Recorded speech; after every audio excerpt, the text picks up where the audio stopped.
Et salut les cryptopotes et autres investisseurs, je vous retrouve cette année du coup pour parler d'investissement. Donc comme je l'ai dit l'année dernière, je vais faire un petit peu plus de contenu, créer un peu plus de choses, parler de crypto toujours bien évidemment, mais aussi parler d'investissement, avoir les bons automatismes, connaître les bases et pour ça se référer à tout un tas de bouquins que j'ai relu pendant les vacances, donc j'ai tout surligné les trucs importants pour pouvoir vous livrer ça régulièrement.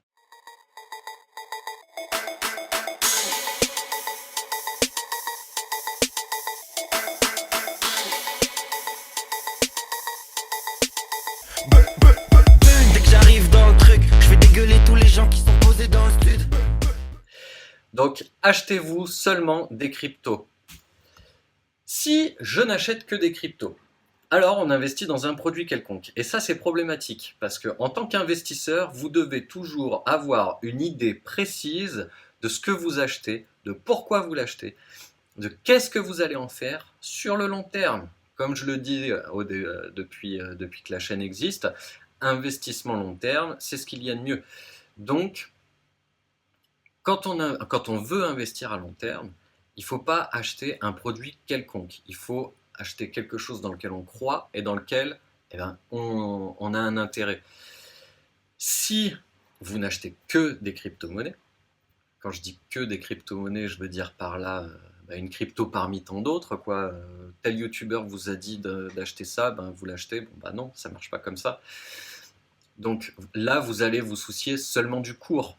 Et quand vous allez vous soucier seulement du cours, vous allez vendre, le plus souvent en tout cas, à n'importe quel moment. Sauf qu'un véritable investisseur, ce n'est pas ce qu'il fait. Un véritable investisseur, il a son plan d'investissement, il a son money management, il sait quels sont ses objectifs, et donc il va s'y tenir sur la durée. Il ne va pas vendre dès qu'il y a un peu de panique ou quoi que ce soit. Sauf que vendre au moment de la panique, c'est ce qu'on fait quand on a des cryptos auxquels on ne tient pas, quand on ne sait pas exactement à quoi ça sert et à quoi on peut s'attendre pour le futur par rapport à cette crypto-là. Donc, en faisant ça, vous avez aussi aucune notion de la vision long terme de l'équipe. Et ça ne se fait pas en investissement. Il faut savoir quelle est la vision de l'équipe, quelle est leur feuille de route, quel est leur plan pour l'avenir, quelles sont les choses sur lesquelles ils vont vouloir modifier certaines choses pour améliorer, ou quand est-ce qu'ils vont faire quelque chose qui, justement, à vos yeux, va être quelque chose de négatif pour l'entreprise. Et donc, si on en croit les auteurs en investissement, ils vous répètent que là, vous accroissez, vous faites grandir le caractère spéculatif et ce n'est plus de l'investissement. Et bien évidemment, ça, c'est un mouvement moutonnier que vous allez avoir par rapport à ça et c'est exactement l'inverse qu'il faut faire quand on veut être investisseur. Donc, là, on a vu toute la problématique de n'acheter que de la crypto, des cryptos parmi tant d'autres. Donc, qu'est-ce qu'il vaut mieux faire?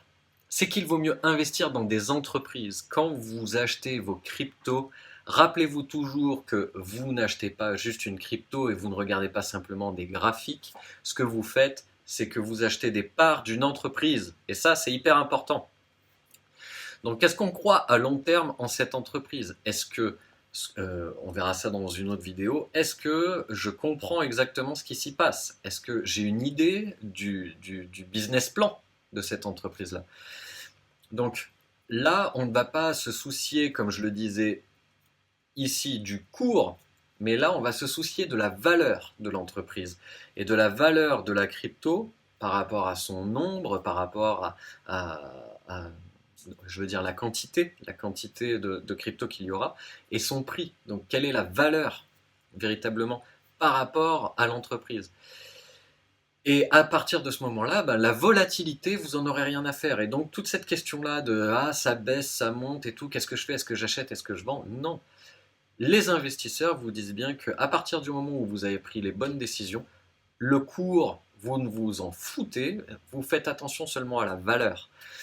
Et donc du coup, la volatilité qui se passe durant une année, tant que vous n'avez pas atteint, vous, vos objectifs propres, tant que vous n'avez pas atteint ce que vous avez défini dans votre plan d'investissement, vous vous en foutez.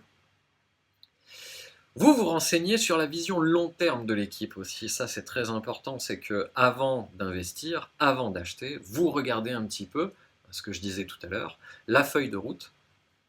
Qu'est-ce que fait cette entreprise? Qui est-ce qui la dirige? À quel moment est-ce qu'ils veulent mettre telle ou telle chose en place pour avancer dans leur travail?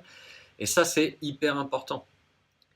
Donc on fait attention à ce que l'entreprise soit gérée par des personnes honnêtes et compétentes. Parce que si, c'est toujours pareil, les auteurs des bouquins d'investissement vous disent que ce soit pour acheter, pour vendre, pour ci, pour ça, si c'est avec des gens malhonnêtes qui sont là pour vous arnaquer ou qui sont là pour un projet qui n'est pas durable et voilà quoi, ne serait-ce que honnête, vous y perdrez à long terme. Donc ça permet aussi de fonctionner à contre-courant et de bien réfléchir ses prises de position. Et encore une fois, quand vous prenez une prise de position en tant qu'investisseur, il faut que vous en soyez sûr, il ne faut pas de retour en arrière, il ne faut pas faire d'erreurs inutiles. Donc réfléchir à une entreprise et non pas simplement à j'ai vu sur le graphique que, c'est vraiment tout un tas de choses qui, en tant qu'investisseur, vont vous permettre de prendre les bonnes décisions, toujours et pour le long terme. Voilà, petite vidéo rapide. Vous aurez de plus en plus de vidéos comme ça sur la chaîne qui vont vous donner des billes en tant qu'investisseur déjà aujourd'hui, mais aussi dans le futur. Et d'ici là, n'oubliez pas que vous avez toujours la possibilité d'avoir d'autres conseils qui ne sont délivrés que par mail et avec les heures de formation gratuites.